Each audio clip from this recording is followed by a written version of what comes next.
4.5 வருஷம் ஆச்சு, 4.25 வருஷத்துக்கு மேல ஆகுது. இப்போ ஒவ்வொரு வீட்டு கதவையா தட்டி உங்கள் கனவுகளை சொல்லுங்கள்,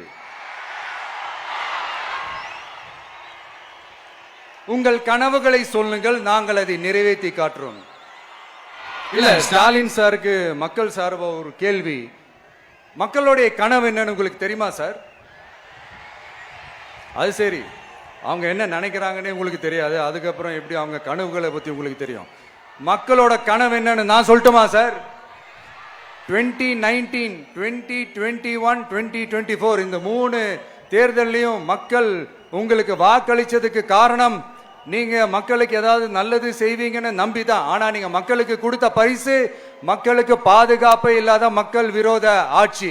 அந்த மக்கள் விரோத ஆட்சியை அகற்றிட்டு அந்த இடத்தில் தமிழக வெற்றி கழகத்தை ஆட்சி பீடத்தில் அமைக்கணும் அப்படின்றதுதான் மக்களுடைய ஒரே கனவு. மக்கள் விரோத திமுக அரசை நிலைக்க கூடாது அப்படின்றதுதான் மக்களுடைய ஒரே கனவு. 100% தூய சக்தி டிவிக்கு ஆட்சி அமைக்கும். அதுல உங்களுடைய கனவுகள், உங்களுடைய ட்ரீம்ஸ் எல்லாமே ஃபுல்ஃபில் ஆகும், நிஜமாகும்.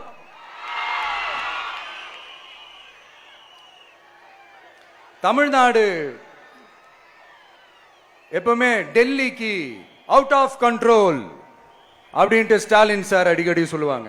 ஸ்டாலின் சார் எது எதுலலாம் அவுட் ஆஃப் கண்ட்ரோல் இப்ப நான் கொஞ்சம் சொல்லட்டுமா? முதல்ல சட்டம் ஒழுங்கெல்லாம் அவுட் ஆஃப் கண்ட்ரோல், பெண்கள் பாதுகாப்புல அவுட் ஆஃப் கண்ட்ரோல், இளைஞர்கள் வேலை வாய்ப்புல அவுட் ஆஃப் கண்ட்ரோல், மொத்தத்தில் அவரோட ஆட்சியே ஒரு அவுட் ஆஃப் கண்ட்ரோல். இந்த வருஷம் பிகினிங்ல சட்டசபையில பேசும்போது சொல்றாங்க, மக்கள் எல்லாரும் ரொம்ப மகிழ்ச்சியா இருக்கிறாங்க, அதனால நானும் ரொம்ப மகிழ்ச்சியா இருக்கிறேன் அப்படின்ட்டு. மக்கள் சந்தோஷமா இருக்கிறத பார்க்கறது கூட ஒரு சந்தோஷம் தான் சார், அது யாரும் இல்லைன்னு சொல்லல. அப்படி உண்மையிலேயே மக்கள் உண்மையிலேயே சந்தோஷமா இருக்கிறாங்க அப்படின்னா ஏன் சார் விவசாயிகள் போராட்டம் நடக்குது?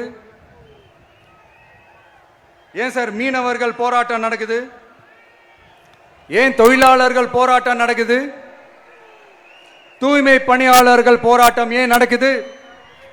அங்கன்வாடி ஊழியர்கள் போராட்டம், செவிலியர்கள் போராட்டம், மருத்துவர்கள் போராட்டம், மாற்றுத்திறனாளிகள் போராட்டம், அரசு ஊழியர்கள் போராட்டம், ஆசிரியர்கள் போராட்டம், இடைநிலை ஆசிரியர்கள் போராட்டம், பகுதி நேர ஆசிரியர்கள் போராட்டம்.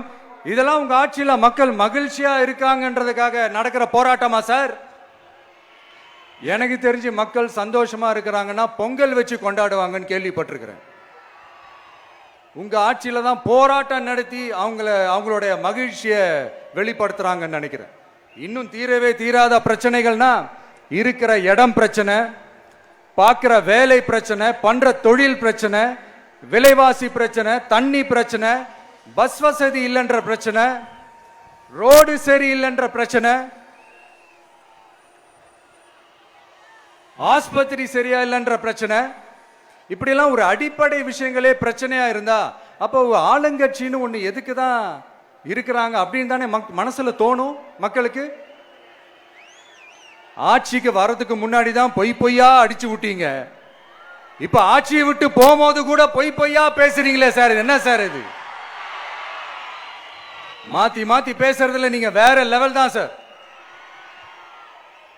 ஆட்சிக்கு வந்த அடுத்த வருஷமே 2022ல 70% வாக்குறுதிகளை நிறைவேற்றிட்டோம்னு சொன்னாங்க. அப்புறம் போன வருஷம் 90% வாக்குறுதிகளை நிறைவேற்றிட்டோம்னு சொன்னாங்க. அப்புறம் இந்த வருஷம் 505 வாக்குறுதிகளை 404 வாக்குறுதிகளை நிறைவேற்றிட்டோம், கிட்டத்தட்ட ஒரு 80% வாக்குறுதிகளை நிறைவேற்றிட்டோம்னு சொன்னாங்க. முதல்ல 70, அப்புறம் 90, அப்புறம் 80. இன்னும் தேர்தல் நெருங்க நெருங்க அது 60, 50, 40, 30, 20ல போய் நிக்கும்னு நினைக்கிறேன். அதையும் அவரே அறிவிப்பாரா என்னமோ எனக்கு தெரியல. முதல்வர் ஸ்டைல்லையே சொல்லணும்னா, பொய்யிலேயே பிறந்து பொய்யிலேயே வளர்ந்த புலவர் பெருமானே, கொஞ்சம் அதை திருத்தி சொல்றேன், புலுகர் பெருமானே, அது இன்னும் பொருத்தமா இருக்கும். அவருடைய அண்ட புழுகு, ஆகாச புழுகு என்ன தெரியுமா? பெண்களுக்கு பாதுகாப்பு தமிழ்நாட்டில் எங்க போனாலும் கொட்டி கிடக்குதான். அப்படி அது உண்மைனா அண்ணா யூனிவர்சிட்டி அந்த பொண்ணுக்கு ஏன் சார் அப்படி ஒரு கொடுமை நடந்துச்சு? கோவை கல்லூரி பெண்ணுக்கு ஏன் சார் அப்படி ஒரு கொடுமை நடந்துச்சு? பெண் குழந்தைகள் பாதிக்கப்படுறதா கிட்டத்தட்ட 1000க்கும் மேலான போக்சோ கேசுகள் ஏன் சார் பதிவானுச்சு? போதைப் பொருள் கலாச்சாரம் கண்ட்ரோலே இல்லாம அது பாட்டுக்கு தாறுமாற எங்கேயோ போய்கிட்டு இருக்கு. வயலன்ஸ்லாம் தலைவிரிச்சு ஆடுது. அதுக்கு ஒரு ரீசெண்ட் எக்ஸாம்பிள் அந்த ரயில்வே ஸ்டேஷன்ல அந்த சிறுவர்கள் எல்லாரும் சேர்ந்து செஞ்ச அந்த சம்பவம். சட்டம் ஒழுங்கு சரியா இருந்தா ஏன் சார் இப்படியெல்லாம் நடக்குது? சட்டம் ஒழுங்கு சரியா இருக்கணும்னா முதல்ல தமிழ்நாட்டுக்கு ஒரு டிஜிபி வேணும் சார். எங்க சார் போனார் அவரு? எங்க அவரு? சும்மா இந்த ஆக்டிங் ஆபீசரை வச்சுக்கிட்டு அரசாங்கத்தை நடத்துனீங்கன்னா இப்படிதான் சட்டம் ஒழுங்கு சந்தி சிரிக்கும். முதல்ல தமிழ்நாட்டுக்கு ஒரு டிஜிபியை போடுங்க சார். அதுக்கப்புறமாச்சும் சட்டம் ஒழுங்கு சரியாவதான்னு பார்ப்போம். சரிப்பா, கேள்வியா கேட்கிறியே, நீ வந்தா என்ன செய்வ அதானே கேட்குறீங்க. கரெக்ட், கேட்கணும். மக்களோட அடிப்படை தேவைகளை தீர்க்கிறது தான் நம்மளுடைய ஃபர்ஸ்ட் வேலையே. அதை தீர்க்கிறதுக்கான அந்த தேடி போறதா, அதோட சொல்யூஷனை தேடி போறது தான் நம்மளுடைய ஃபர்ஸ்ட் அஜெண்டாவே. கொஞ்சம் வெயிட் பண்ணுங்க, தேர்தல் அறிக்கை ரெடி ஆயிட்டு இருக்கு. தெளிவான ஒரு தேர்தல் அறிக்கையாவது வரும். என்ன நம்புற உங்களை நான் டிசப்பாயிண்ட் பண்ணவே மாட்டேன்.